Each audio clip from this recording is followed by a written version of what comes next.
Well, you spoke several times before about ideological subversion. That is a phrase that I'm afraid some Americans don't fully understand. When the Soviets used the phrase ideological subversion, what do they mean by it? Ideological subversion is the process which is legitimate, overt, and open. You can see it with your own eyes. All you have to do, all American mass media has to do, is to unplug their bananas from their ears, open up their eyes, and they can see it. There is no mystery. There is nothing to do with espionage. I know that espionage, intelligence gathering, looks more romantic. It sells more deodorants through the advertising, probably. That's why your Hollywood producers are so crazy about James Bond type of thrillers. But in reality, the main emphasis of the KGB is not in the area of intelligence at all. According to my opinion and opinion of many defectors of my caliber, only about 15% of time, money, and manpower is spent on espionage as such. The other 85% is a slow process which we call either ideological subversion or active measures, активные мероприятия in the language of the KGB, or psychological warfare. What it basically means is to change the perception of reality of every American to such an extent that despite of the abundance of information, no one is able to come to sensible conclusions in the interests of defending themselves, their families, their community, and their country. It's a great brainwashing process which goes very slow, and it's divided in 4 basic stages. The first one being demoralization. It takes from 15 to 20 years to demoralize a nation. Why that many years?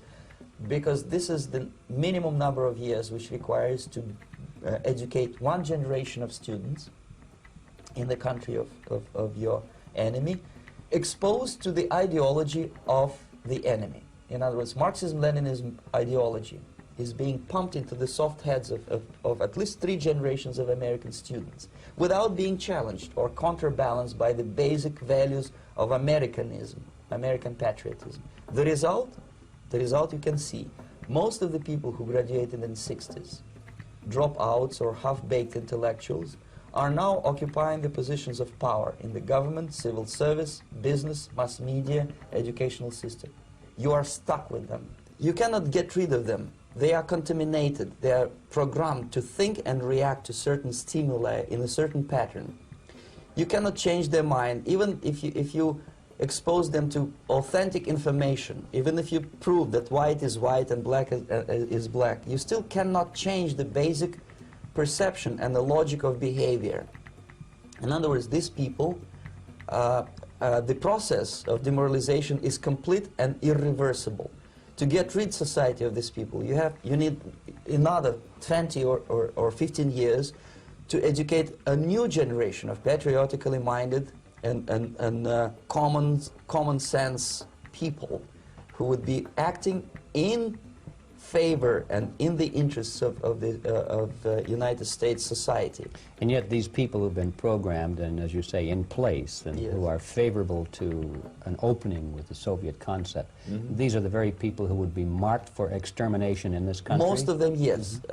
Simply because the psychological shock when they will see in future what the beautiful society of equality and social justice means in practice, obviously they will revolt. They will be very unhappy, frustrated people. And the Marxist-Leninist regime does not tolerate these people. Obviously they will join the links of dissenters, dissidents. Unlike in present United States, there will be no place for dissent in future Marxist-Leninist America. Here you can get popular like Daniel Ellsberg and filthy rich like Jane Fonda for being dissident, for criticizing your Pentagon. In future, these people will be simply squashed like cockroaches. Nobody is going to pay them nothing for their beautiful, noble ideas of equality. This they don't understand, and it will be a greatest shock for them, of course. The demoralization process in the United States is basically completed already. For the last 25 years, Actually, it's overfulfilled, because demoralization now reaches such areas where previously not even Comrade Andropov and all his experts would even dream of such a tremendous success. Most of it is done by Americans to Americans, thanks to lack of moral standards. As I mentioned before, exposure to true information does not matter anymore. A person who was demoralized is unable to assess true information. The facts tell nothing to him.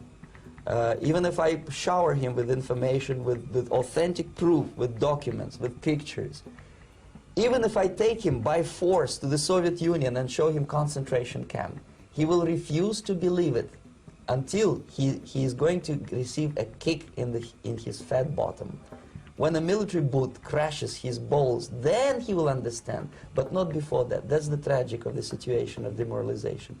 So basically America is stuck with demoralization, and unless, even if you start right now, here, this minute, you start educating new generation of Americans, it will still take you 15 to 20 years to turn the tide of ideological perception of reality back to normalcy and patriotism. The next stage is destabilization. This time, subverter does not care about your ideas and the patterns of your consumption. Whether you eat junk food and get fat and flabby, doesn't matter anymore. This time, and it takes only from 2 to 5 years to destabilize a nation, what matters is essentials: economy, foreign relations, defense systems. And you can see it quite clearly that in some areas, in such sensitive areas as defense and economy, the influence of Marxist-Leninist ideas in the United States is absolutely fantastic. I could never believe it 14 years ago when I landed in this part of the world, that the process will go that fast. The next stage, of course, is crisis. It may take only up to 6 weeks to bring a country to the verge of crisis. You can see it in Central America now. And after crisis, with a violent change of power, structure, and economy, you have so-called the period of normalization. It may last indefinitely. Normalization is a cynical expression borrowed from Soviet propaganda. When the Soviet tanks moved into Czechoslovakia in '68, Comrade Brezhnev said, "Now the situation in brotherly Czechoslovakia is normalized." This is what will happen in the United States if you allow all these schmucks to bring the country to crisis, to promise people all kind of goodies and the paradise on earth, to destabilize your economy, to eliminate the principle of free market competition, and to put a big brother government in Washington, D.C., with benevolent dictators like Walter Mondale, who will promise lots of things, never mind whether the promises are fulfillable or not. He will go to Moscow to kiss the bottoms of new generation of Soviet assassins. Never mind. He will create false illusions that the situation is under control. Situation is not under control. Situation is disgustingly out of control. Most of the American politicians, media, and educational system trains another generation of people who think they are living at a peacetime. False.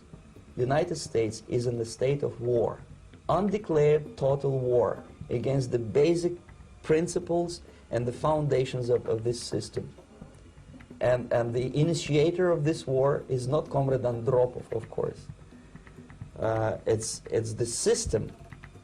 However ridiculous it may sound, the world communist system or the world communist conspiracy, whether I scare some people or not, I don't give a hoot. If you are not scared by now, nothing can scare you. But you don't have to be paranoid about it. What actually happens now, that unlike myself, you have literally several years to live on unless the United States wake up. The time bomb is ticking. With every second, the disaster is coming closer and closer. Unlike myself, you will have nowhere to defect to, unless you want to live in Antarctica with penguins. This is it. This is the last country of freedom and possibility. Hola, ¿cómo están? Como bien vieron al principio, ya lo dijo Yuri Bezmenov, ex agente de la KGB de Rusia. Esta persona que inmigró a Canadá por los años 80 lo hizo por una razón: tenía miedo de lo que se vendría, y no tanto del espionaje que hacen a diario con todas las personas en ese entonces y más a hoy en día, sino que lo hizo por el conflicto que iban a tener las personas en un futuro. Él sabía que su programa y para lo que él trabajaba era en 85% para moldear nuevas generaciones. Él lo dijo muy en claro: si ahora te pondrías a cambiar la mentalidad de las personas por ese entonces, tardaría unos 20 años en culminar su proyecto. Entonces por eso nos dijo que si las autoridades se pondrían a contemplar un cambio en las personas, tardarían 20 años a partir de ese momento en cambiar las mentes de una generación próxima. Obviamente la que estaba ya no servía, sino una nueva de estudiantes universitarios. Pero que claro, no lo iban a hacer, porque era todo un plan, como él bien lo dice. Y él hablaba para estas fechas, 2010, 2020, sea lo que sea, es lo mismo. Entonces, esta es la verdadera razón y la que muchos me preguntan de por qué aceptamos todo este cambio tan drástico que no afectó a nadie. Y es por esto mismo, porque en la generación de tu abuelo, tu padre, te adoctrinaron a ti a través de todo el estudio de tanto médico como educacional a convertirte en una persona sumisa ante lo que vemos ahora, que si sales lo ves. Es todas las personas con miedo y con un bozal, que permíteme decirte, este bozal encima no ayuda a nada, porque como bien sabemos el patógeno está a un nivel celular. Es prácticamente imposible, porque este patógeno, como bien dije, atraviesa la puerta de esta tela como nada. Pongamos un ejemplo para que tú puedas creer. Si tú te pones a analizar, lo que digo es razonable. El patógeno es muy chiquito. Imagínalo en un contexto. Tú eres el patógeno y quieres pasar por una puerta de, supongámosle, 5000 metros de largo y 5000 metros de alto. ¿Lo podrás hacer? Sí, claro que sí. Muy fácil. Bueno, lo mismo es cuando una persona estornuda, habla, interactúa con el otro o mismo en el ambiente. Este entra con facilidad a través de ese papel insignificante que nos obligan a poner. Sin contar y no olvidar que el mismo se transfiere de persona a persona. No está en el aire. En un principio se vio obligada a las personas que estaban con o que eran factores de riesgo y etc. Hoy en día es una norma que todos lo debemos llevar. Y te preguntarás por qué. El otro día vi unas imágenes de un tifón en Asia y cómo personas estaban inundadas hasta arriba de agua, pero que sin embargo seguían llevando este bozal. La estaré dejando por acá porque simplemente me asombró cómo hasta qué punto hemos llegado. Y lo más impactante de todo esto es cuán rápido estamos progresando de cierta forma con esta nueva agenda que nos fue impuesta. Entonces hoy quería traer este video que me pareció muy razonable, el tratar de comprender por qué seguimos así, porque si bien hay una o dos marchas en todo el mundo, en cada país,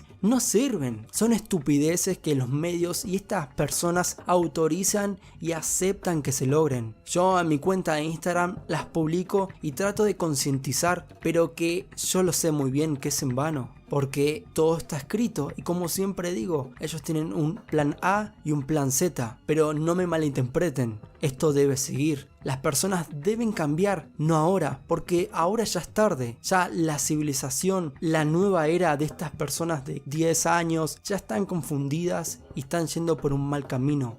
Pero que nunca es tarde y a esas personas hay que ir. A los más jóvenes, ellos son el futuro. Los más grandes dejaron que esto pase. Por esto no debemos dejar que siga pasando. Los errores ya están hechos, pero tenemos que ver más allá. Por eso yo siempre digo, si tú que me estás viendo y tienes un hijo o conoces a alguien muy chico, por favor instrúyele a que esto es real y que está pasando. Está en una guerra constantemente y que antes era solo mental, pero que hoy en día es las dos, tanto mental como físicamente. Ellos están entrando a un paso más, están haciendo una transición, por si se quiere decir, con la nueva civilización. Comprendamos que a ellos no les importa tú o yo, sino a esa porción de personas que todavía no comprenden esto ni saben leer. Ellos siempre fueron el objetivo de todo esto, crear una nueva civilización / sociedad que no tenga sentimientos hacia el otro y que una vez que abandona su establecimiento no tenga emociones. Por esto, con este video